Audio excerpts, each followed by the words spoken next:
Hello everyone. तो कैसे हो आप सब। मैं हूँ सोनी, आपकी जीएल स्टोरी टेलर और राइटर। आते हैं सीधा स्टोरी पे। फोर्स लव का पार्ट 97। पिछले पार्ट से सीधे आगे चलेंगे। ओके एंड हाँ, जिन भी मेंबर्स ने कल मुझे सुपर थैंक्स दिया था उनके लिए बहुत बहुत शुक्रिया। मैं इसीलिए यहाँ बोलना चाहती हूँ, उनके लिए बहुत बहुत शुक्रिया। ठीक है, आते हैं सीधा स्टोरी पे। हमें दिखाते हैं कार में रिया और तन्वी को, जो कि प्यार भरा किस कर रहे थे, एक दूसरे पे प्यार बरसा रहे थे और दोनों भी अपने रिश्ते को मुकम्मल अंजाम तक ले जाना चाहते थे। ये लोग पूरी तरह सुध-बुध खो लेते हैं कार में ही। रिया ऐसे ही हल्का ब्रेक करके कहती है, तन्वी तन्वी कहती है हाँ। तो रिया कहती है पापा से बात कर लो, कहो कि मेरे पापा से बात कर ले प्लीज। रिया ना आगे कुछ कहती, यहाँ तन्वी के अंदर एक अजीब आग लग जाती है। उसकी पकड़ रिया के बालों पे बन जाती है और उसकी आंखों में लाल रंग चढ़ जाता है और रिया हैरान। यहाँ तन्वी को एहसास होता है कि वो गलत है और वो एकदम रिया का फेस हाथों में थामती है और कहती है रिया आई एम सॉरी, प्लीज माफ़ कर दो। मैं और वो ना बहुत तेज अपना हाथ स्टीयरिंग पे मारती है, जहाँ रिया सब समझती थी कि बचपन की लगी आग तन्वी इतनी जल्दी नहीं भूल सकती थी। रिया उसका फेस अपनी ओर कर उसके होठों पे प्यार से चूमने लगती है कि तभी इन दोनों का ब्रेक होता है, क्योंकि पीछे से बहुत तेज हॉर्न बजता है, जिसके कारण तन्वी तो ब्रेक फिर भी नहीं करना चाहती थी, बट रिया उसे खुद से दूर पुश कर लेती है और अपनी सांसें काबू करने लगती है। या तन्वी को इतना गुस्सा आता है कि वो मिरर डाउन कर देखती है पीछे, ये कहते हुए कि अब क्या है बे, कि तभी वो देखती है पीछे पूरा रास्ता जाम होने वाला था। तन्वी को सेंस आता है और वो जल्दी से कार स्टार्ट करती है और इतनी फास्ट कि रिया कहती है क्या कर रहे हो, आराम से चलाओ, और ये किस रास्ते पे ले जा रहे हो। तन्वी कहती है आपके सो कॉल्ड ससुराल। रिया कहती है व्हाट, क्या मतलब, बट क्यों अभी इस वक्त। यहाँ तन्वी बिल्कुल नहीं रुकती और सीधा ले आती है कार को अपने घर। बट ये वो वाला घर था जहाँ उसके स्टेप मॉम और डैड रहते थे और उसकी स्टेप भाई बहन भी। और तन्वी एकदम कार रोक के गाड़ी से उतर जाती है और दूसरी साइड आके डोर ओपन करती है। यार रिया कहती है आप पागल हो, मतलब इस तरह घर ले आए।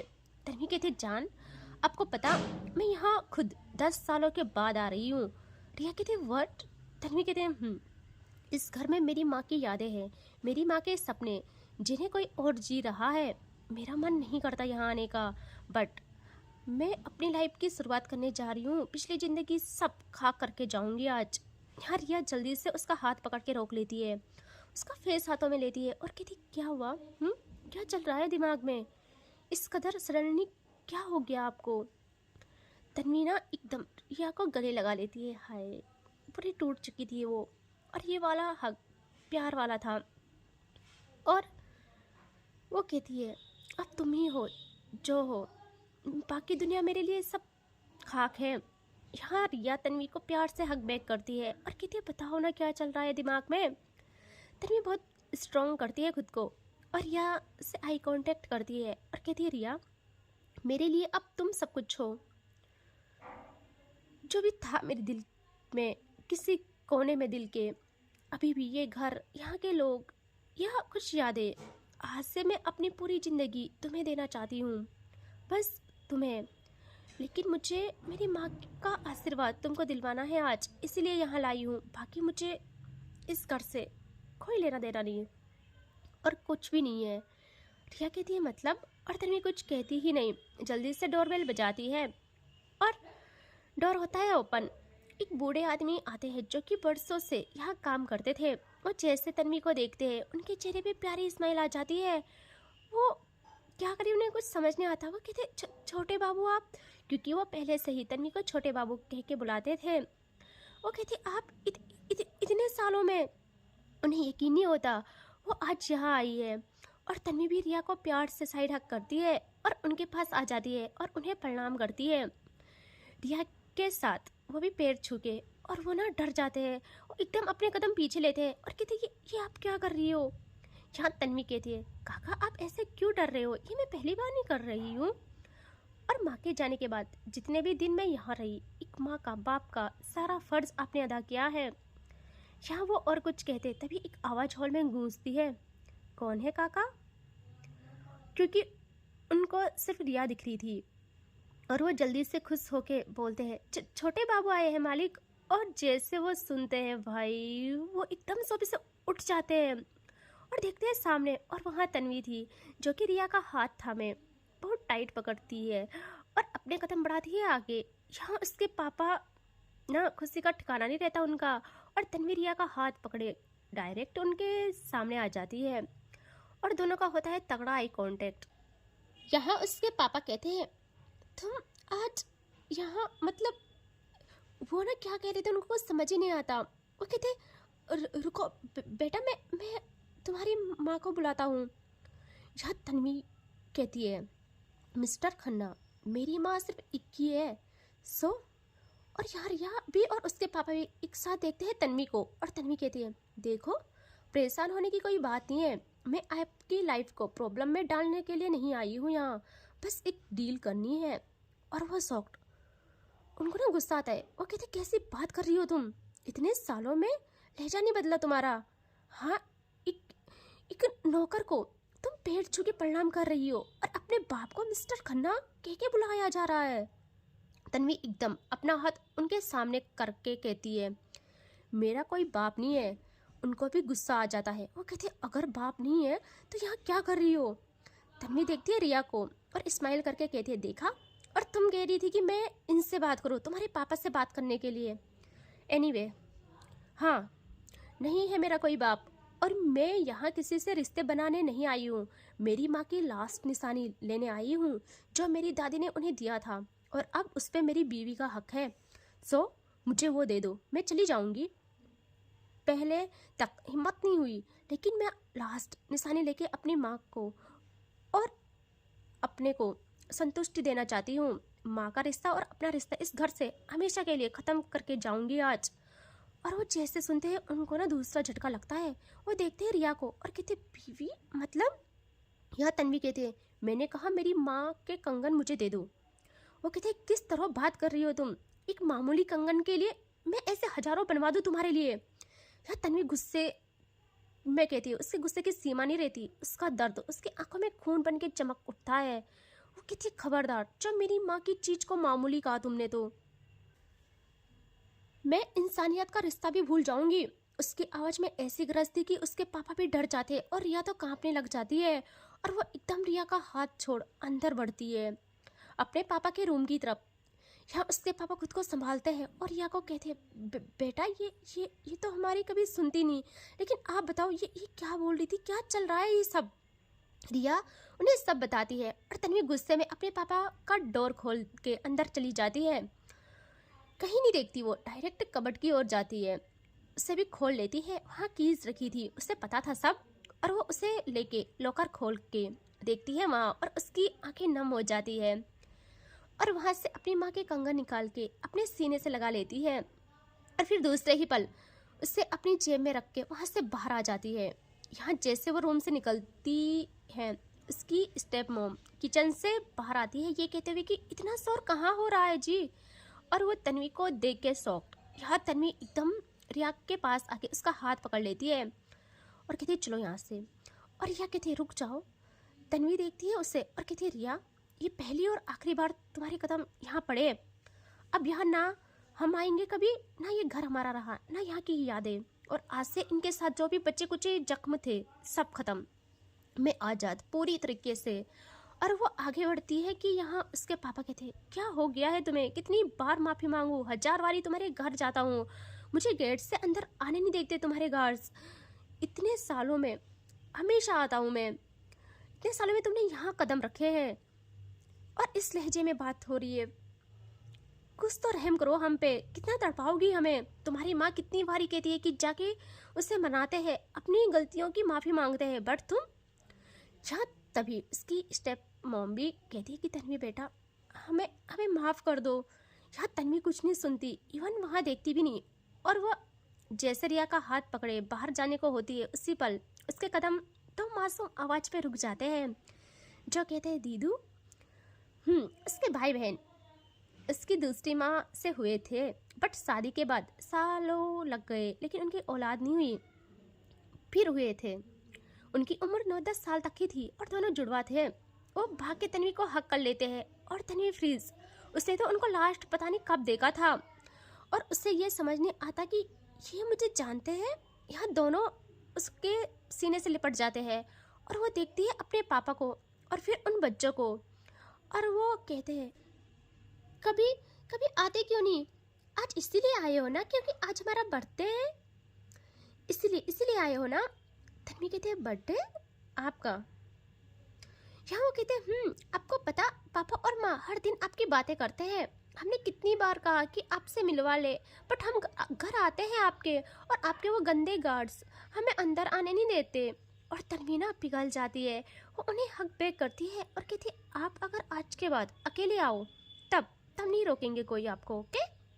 वो तन्वी को और टाइट हक करते हैं और फिर उसका हाथ पकड़ के अपने रूम की ओर ले जाने लगते हैं, बट वो जा नहीं रही थी। यहाँ रिया उसका हाथ और टाइट पकड़ के कहती है मैं हूँ ना आपके साथ, प्लीज बात मान जाओ मेरी। और वो बच्चे हैं, समझा करे ना कितना प्यार कर रहे हैं आपको, और घर वाले भी। तन्वी को औरों से तो मतलब नहीं था, बट वो बच्चे यार उसका दिल पिघला जाते हैं। यहाँ तन्वी के पापा और माँ भी गुस्सा हो जाते हैं और अब वो सुधर भी गए थे क्योंकि उनको औलाद भगवान ने बड़ी मुश्किल से दी थी। और बच्चे उन दोनों को तन्वी के ही रूम में ले आने लगते हैं जहाँ सारी चीज़ें सेम वैसे ही रखी थी जैसे वो छोड़ के गई थी। तन्वी का रूम बिल्कुल वैसे था, पर डे सफाई होती थी वहाँ की। उनकी सारी चीज़ें उसके पापा ने अच्छे से सजा के रखी थी और तन्वी को वहाँ अच्छा नहीं लग रहा था, बट बच्चों की खुशी और रिया का कहना उसे रोक लेता है। और यहाँ बहुत टाइम के बाद बच्चे कहते हैं कि हम ना पार्टी के लिए तैयार हो रहे हैं, हाँ प्रॉमिस करो कहीं नहीं जाओगे। तन्वी चुप रहती है बट रिया हाँ कहती है। और अब रिया रूम बंद कर आती है तन्वी के पास और उसका फेस थामे कहती है क्या हुआ, गुस्सा हो अभी भी?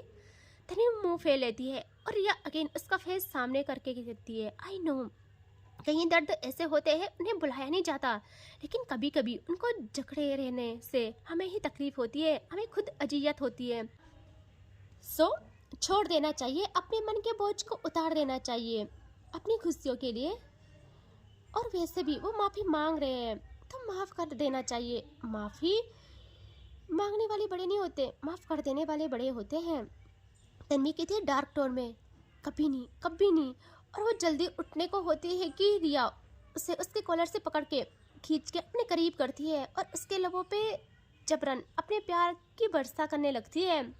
और तन्वी उससे खुद को छुड़ाना चाहती थी बट रिया नहीं छोड़ती, वो उसका कॉलर और टाइट पकड़ के अपनी टंग दे देती है। और तन्वी कब तक कंट्रोल करती, उससे अपना गुस्सा भी धरना था। रिया के नाजुक हुस्न पे तन्वी के हाथ एकदम रिया के बालों में चले जाते हैं और टाइट पकड़ बना के एकदम उसे पीछे करती है। और रिया एक आह के साथ अपने हाथ अपने बालों पे ले जाती है और तन्वी एकदम उसकी नेक पे आ जाती है। और अब जो बरसती है तन्वी रिया पे, क्या ही बोले। रिया उसके शांत करने में ध्यान देती है, उसको शांत करने में ध्यान देती है। उसे कोई और ऑप्शन नहीं मिलता तन्वी को रोकने का। वो बस उसके घर वालों से उसके रिश्ते सही करवाना चाहती थी आज। और तन्वी ऐसे ही रिया को बेड में रख लेती है और प्रॉपर ऊपर आके अपने कार्य को अंजाम देती है। वो उसके बालों पे अच्छे से हाथ जमाए, खुद को पूरा उस पर रख के उसके होठों को तंग करती है, बहुत सताती है। और एकदम एक हाथ अब वो बेड में टिकाती है और खुद को ऊपर उठाती है और देखती है रिया को जिसका हाथ अभी भी उसके फेस पे था।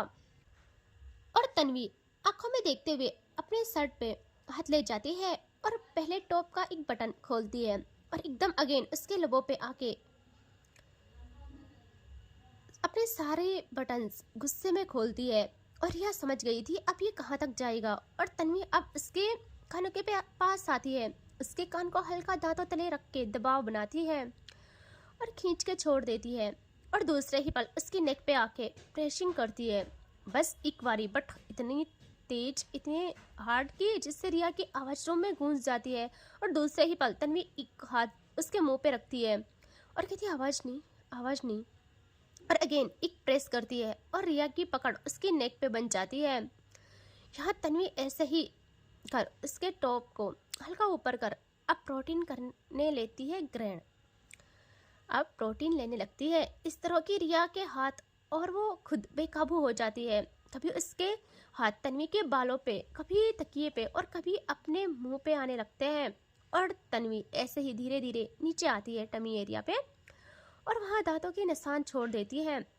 और यह आगे कुछ समझती और पूरा नीचे हटा के देखती है रिया को और रिया उससे और तन्वी कहती है, रिया मैं नहीं रोक पाऊंगी खुद को, प्लीज मुझे इजाज़त दो। क्या मैं यहाँ रिया अब कहाँ होश में रही थी, वो हमें सर हिलाती है और अपनी आंखें बंद कर लेती है और तन्वी एकदम आगे टंग से एक्सप्लोर करने लगती है और उसकी टंग में वो असर था कि रिया 5 मिनट के बाद अपने हाथ से अपोजिट डायरेक्शन में थोड़ा करती है ताकि टंग को अच्छे से रास्ता मिल जाए मंजिल तक जाने का। और होता भी ऐसा ही है। तन्वी के हर एक पल में रिया का टूटना होता है। तन्वी हर एक पल में रिया को तोड़ रही थी और उसकी मदोसी में टपकता हर एक चीज तन्वी के लिए अमृत साबित हो रहा था। तन्वी को पूरी तरह उस जोन में रिया उस जोन में जाके तन्वी को उस जोन से बाहर निकाल लेती है। रिया को ऐसे ही प्यार करते करते तन्वी भी खुद को भूल गई थी और ऐसे ही तन्वी एकदम अपने भी हटा के अच्छे से आती है और पॉइंट से पोजीशन सेट करके रबिंग शुरू। उसके हाथ टिके थे बेड में और नजरें रिया पे। रिया भी उसे देखती है और कहती है, प्लीज बात मान जाओ, कभी कभी हमें कुछ चीज़ों को भूलना चाहिए होता है। तन्वी की स्पीड और तेज हो जाती है और रिया की आंखें बंद। यार रिया फिर भी आइस खोलती है और कहती है, प्लीज मैं चाहती हूँ मेरे लिए कर लो, मेरी खातिर। मैं ऐसा नहीं बोली कि पूरी तरह मिटा दो उन यादों को, लेकिन बस एक मौका दे के देखो। तन्वी ऐसे ही काम को कंटिन्यू रखते हुए कहती है, तुम मुझे वो चीज़ें भूलने को बोल रही हो। तुमको पता है मेरा बचपन से कैसे गुजर रहा था। मेरा बचपन कैसे गुजरा। मैंने कॉलेज के साथ साथ बिजनेस पे ध्यान दिया जो मेरी मॉम का था। आज मैं यहाँ तक पहुँची तो ये लोग सुधर गए। रिया एकदम उसको हक करती है और तन्वी इतनी तेज शुरू करती है कि रिया दर्द के साथ कहती है कि प्लीज प्लीज मेरे लिए फर्स्ट एंड लास्ट मौका बस। और तन्वी कहती है गहरी सांस लेके कि ओके, सिर्फ तुम्हारे कहने पे, लेकिन मुझसे ज़्यादा उम्मीद मत करना तन्वी। ये कहते हुए अपने काम को कंटिन्यू रखती है और इनका प्यार भरा कंप्लीट हो जाता है। बट बहुत टाइम के बाद दिखाते हैं जहाँ तन्वी अपनी शर्ट टका चुकी थी और रिया भी अपने लगाती है कपड़े और देखती है तन्वी को और तन्वी एकदम उसका हाथ पकड़ के अपनी ओर करती है और उसे हक करती है। यहाँ रिया भी उसके सीने से जा लगती है। प्यार भरा हक था ये। और तन्वी कहती है, आई एम सॉरी जान। मैं वो और कुछ कहती है। यहाँ रिया कहती है, कोई बात नहीं, बस अब बुरी यादों को दिल से हटाने का ट्राई करो, बाकी मैं हूँ आपके साथ। हम लोग अपनी न्यू दुनिया बसाएंगे जहाँ आपके मन में कोई भी घाव नहीं रहने चाहिए। मैं नहीं रहने दूंगी। और तन्वी कहती है, जान मैं ट्राई करूँगी। और वो अपने जेब से उन कंगन्स को निकालती है और रिया की तरफ हाथ करती है। रिया भी बहुत प्यार से अपना हाथ तन्वी के हाथ में देती है और तन्वी उसे रिया को पहना के उसके हाथों को चूमती है और कहती है, मेरा पूरा जीवन आपके नाम, आपसे सिर्फ आपके नाम। मेरी लाइफ में सिर्फ रिया है और मैं किसी को आने की इजाज़त नहीं दूंगी। और रिया उसके सीने से जा लगती है। तभी इनका डोर नॉक होता है। तन्वी कहती है, मैं देखती हूँ, वेट। और वो उठ के डोर की तरफ जाके उसे खोलती है और उस वक्त उसके भाई बहन थे वहाँ। जब उसे कुछ नहीं कहते, भाग के रिया के पास आते हैं। ये कहते हुए कि भाभी, और रिया के गले लग जाते हैं। यहाँ तन्वी देखती है उन्हें और तभी वो कहते, भाभी जी अब कितनी प्यारी हो।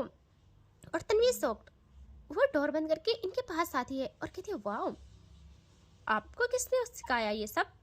यार रिया बहुत खुश हो जाती है और उनको हक बैक करती है। और वो कहते हैं, माँ और पापा ने कहा कि अब भाभी है और अब शादी होगी घर में आपकी, है ना। हम ना बहुत बहुत खुश है। हम तो इतनी ज़्यादा खुश हुए कि हमने क्या क्या मस्ती करनी है सब प्लान कर लिया। और मैं तो अपने दोस्तों को भी इनवाइट करूँगी। यार रिया देखती है तन्वी को और तन्वी रिया को। और सब खुशी के मारे एक दूसरे को हक कर लेते हैं। चारों के चारों एक दूसरे के गले लग जाते हैं खुशी से। और हमें दिखाते हैं यहाँ काव्या और रूही को, जो कि घर आ गए थे। और काव्या बहुत प्यार से रूही को रूम में ले आती है और ये दोनों बेड में थे। यहाँ काव्या कहती है, जान अब हमें रूम चेंज करना चाहिए, है ना। रूही कहती है मतलब? काव्या कहती है, जान मतलब कि हमें रूम का नक्शा बदलना चाहिए।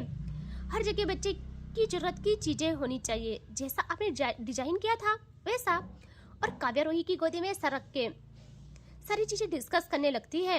यहाँ रूही की खुशी का ठिकाना नहीं रहता। वो काव्या के बालों को सहलाती है और उसकी सारी बातें सुनती है। वो तो काव्या के चेहरे की स्माइल देख के ही खुश हो रही थी। और काव्या रूही की, ये दोनों बस एक दूसरे के लिए जीते थे। ये दोनों बहुत बातें करते हैं, बहुत सारी। काव्या रूही का बहुत ख्याल भी रखती है हर एक चीज का। और वो उससे तंग भी करती है बीच बीच में। और कहती है, जान सुनो ना। रूही कहते हैं, काव्या कहती है, अब आपको नहीं लगता मुझे जिम्मेदार होना चाहिए? एक्स्ट्रा वर्क, एक्स्ट्रा प्यार, एक्स्ट्रा केयर सब कुछ करना पड़ेगा। रूही कहती है, अच्छा जी, एक्स्ट्रा करना पड़ेगा सब कुछ? इतना काम तो करते हो आप, कितना करोगे? और काव्या कहती है, बस काम नहीं जान, प्यार भी।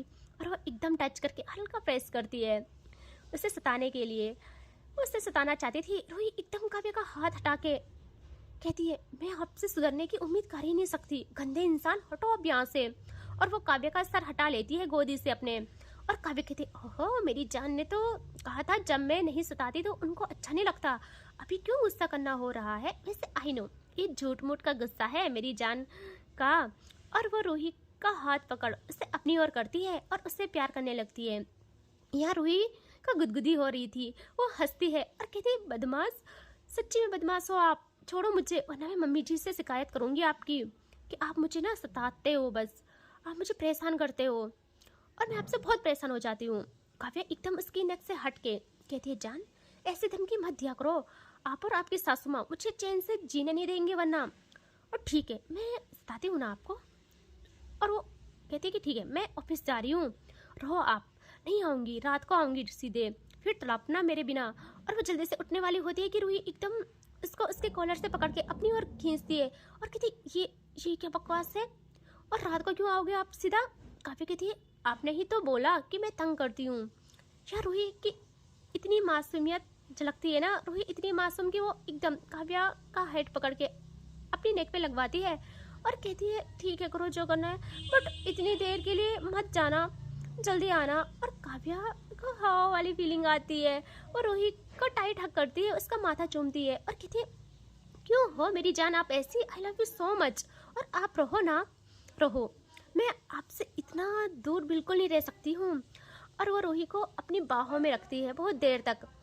और फिर कुछ टाइम के बाद दिखाते हैं जहाँ रूही काव्या को वॉच पहना रही थी, उसके शर्ट के बटन सही कर रही थी, क्योंकि काव्या को ऑफिस जाना था, काम था उससे। और काव्या उसका माथा चूमती है और कहती, ख्याल रखना। और रूही कहती है, हाँ पता है, काम नहीं करना, जो भी चाहिए सर्वेंट को कहना है, बस आराम करना है, खुश रहना है, और कुछ सब पता है मुझे, बस जल्दी आना आप, मुझे आपका इंतज़ार रहेगा। काव्या कहती है, गुड गर्ल। और वो बाहर आ जाती है हॉल में आके सब सर्वेंट को बुलाती है, सब सर्वेंट को लाइन में लगवाती है और कहती है, मैम को कोई भी काम नहीं करने देना है, समझे? और हर 30 मिनट में मैम को पूछना है कि उनको किसी चीज़ की नीड तो नहीं है, समझ रहे हो ना सब? और सब ना डर के मारे हाँ में सर हिलाते हैं। और काव्या वहाँ से बाहर आ जाती है। यहाँ तन्वी और रिया को दिखाते हैं, जो कि उनका ना बर्थडे सेलिब्रेट करते हैं, बट वो नाइट में नहीं जाते, दिन में ही करते हैं प्यार से। और वो अपने पापा माँ से तो तन्वी बिल्कुल बात नहीं करती, बट बच्चों को प्यार करके वहाँ से निकल जाते हैं बाहर और बच्चों को कहते हैं कि हम आएंगे दोबारा। और ये दोनों घर आ जाते हैं जहाँ पहले तन्वी के घर रहते हैं ये दोनों। फिर शाम हो जाती है और तन्वी रिया को उसके घर ड्रॉप करती है और कहती है कि हम जल्दी ही पापा से बात करेंगे, ओके? और वो वहाँ से चली जाती है। तो रिया अंदर आती है। जैसे वो अपने घर के हॉल में आती है, वो शॉक्ड, क्योंकि वहाँ तन्वी के पापा पहले से थे और उसके पापा भी आमने सामने बैठे थे। और रिया के पापा की आंखों में गुस्सा था और रिया थोड़ा डर जाती है और वो अंदर आती है। यहाँ वो कहते हैं, रिया ये क्या बात कर रहे हैं? और रिया के कदम रुक जाते हैं। वो डरते नहीं इस बार और वो कहती है, पापा ये जो बोल रहे हैं सब सही कह रहे हैं, मैं और तन्वी आप आपसे बात करने वाले थे, मैं उससे बहुत प्यार करती हूँ। उनके गुस्से का सीमा नहीं रहती। वो कहते क्या बात करने वाली थी तुम, और आप, वो देखते हैं तन्वी के पापा को और कहते आपको मैं इज्जत से कह रहा हूँ, आप चले जाइए यहाँ से। और या शॉक्ड, वो कहती है पापा किस तरीके से बात कर रहे हो आप इनसे, और ये मेरी खुशियों का सवाल है, मेरी लाइफ का सवाल है। मैं तन्वी को बहुत प्यार करती हूँ, मैं उसी से शादी करूँगी। वो कहते हैं मैं इसे नहीं मानता, और हाँ तुमको मैं बता दूँ आज के बाद अगर इस बारे में सोचा भी तो। तन्वी के पापा उनकी बात काटते हुए कहते हैं, वो कहते हैं कि देखो मैं आपसे प्यार से इज्जत से रिश्ता मांगने आया हूँ। दोनों की खुशियों का सवाल है, दोनों बच्चों की खुशियों का सवाल है, इसीलिए मैं खुद आया हूँ। वरना मेरे बारे में अभी आप जानते नहीं हो। और क्या कमी है मेरी बेटी में, पैसा है, पावर है, सब कुछ है, और आपसे ज़्यादा है। उनकी बातों में भी घमंड झलक रहा था। और वो कहते हैं शादी तो होके रहेगी, आप प्यार से मानो तो ठीक, वरना। और वो रिया के सर पे हाथ फेरते हैं और वहाँ से चले जाते हैं। यहाँ रिया के पापा के गुस्से की आग इतनी बढ़ जाती है कि वो रिया को कहते हैं देखा तुमने, और बेइज्जती करवाओ मेरी, और सोचना भी मत, समझी तुम्हें तो मैं बताता हूँ अब। रिया ना पूरी टूट जाती है, वो रोते हुए अपने रूम में चली जाती है। और इसके आगे देखेंगे नेक्स्ट पार्ट में, ठीक है। Take care, bye bye.